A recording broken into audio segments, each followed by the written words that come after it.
जब वो मंच से दौड़ता है तो तालियों की गिड़गिड़ाहट गूंजने लगती है और वो जब सड़क पर चलता है तो जनता का सैलाब उमड़ जाता है और जब वो बगावत करता है तो इतिहास रच देता है।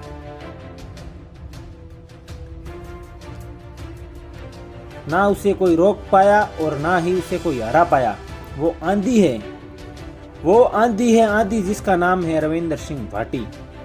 राजस्थान की रणभूमि में वैसे तो एक से बढ़कर एक अपने ताल ठोक रहे हैं, लेकिन सबसे ज्यादा चर्चा की बात आती है तो वो है रविंदर सिंह भाटी, जो कि जाति से राजपूत हैं लेकिन जिगर से किसी शेर से कम नहीं।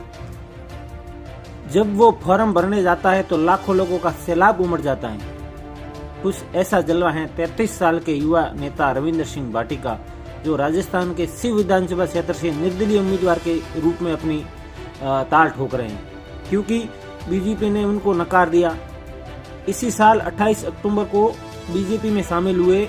इसी साल अक्टूबर यानी कि 28 तारीख को ये बीजेपी में शामिल हुए थे कि उन्हें टिकट देगी पार्टी, लेकिन उनको बीजेपी ने टिकट ना देके स्वरूप सिंह खारा को टिकट दिया, जिसमें रविंदर सिंह भाटी इस कदर नाराज हो गए कि कुछ ही दिनों बाद उन्होंने पार्टी से बगावत कर ली और निर्दलीय उम्मीदवार के तौर पर मैदान में उतर गए।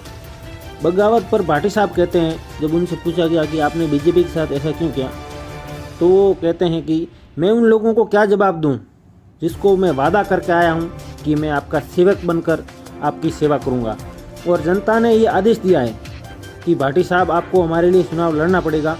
रविंदर सिंह भाटी ने मन से ऐसा भाषण दिया कि मोदी विरोधियों के भी दिल जीत लिया।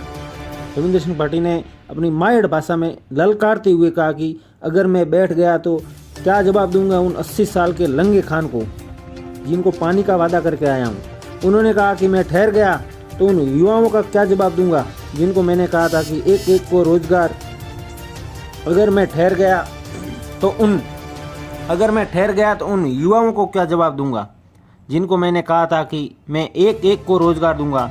मैं उनको मुंह कैसे दिखाऊंगा।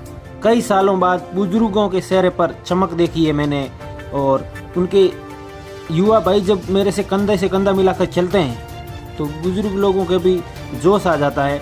वो अपने बेटे और पोतों के भविष्य को लेकर बेफिक्र हो जाते हैं, और जो माताएं बहनें खिड़कियों से झाँक कर देखती है और मुझे आशीष देती है, उनको मैं क्या जवाब दूं।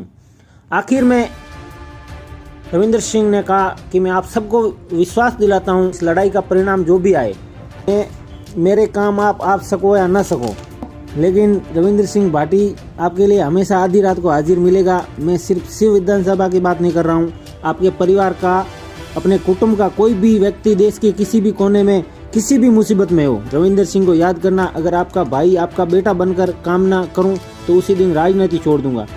ये बातें बोलकर रविंदर सिंह को आज आत्मविश्वास नजर आ रहा है, काम करने की जो भूख नजर आ रही है, यही उनकी ताकत है। लेकिन बीजेपी को ये बात अच्छी नहीं लगी, इसलिए रविंदर सिंह भाटी को टिकट देना बेहतर नहीं समझा। लेकिन अभी बीजेपी के भी हाथ पांव फूल गए जब उनके समर्थन उनको इतना मिल रहा है कि बीजेपी भी पश्चाताप कर रही है। उन्हें टिकट न देकर बहुत बड़ी गलती कर दी है। दोस्तों, मैं खुद उनका बहुत बड़ा फैन हूँ और युवाओं की पहली पसंद रवसा है। दोस्तों, आपकी क्या राय है भाटी साहब के बारे में, आप कमेंट करके ज़रूर बताएं, और वीडियो को ज़्यादा से ज़्यादा शेयर करें और हमारे चैनल को सब्सक्राइब करें। मिलते हैं किसी दूसरे वीडियो में, तब तक के लिए नमस्कार, जय हिंद, जय भारत।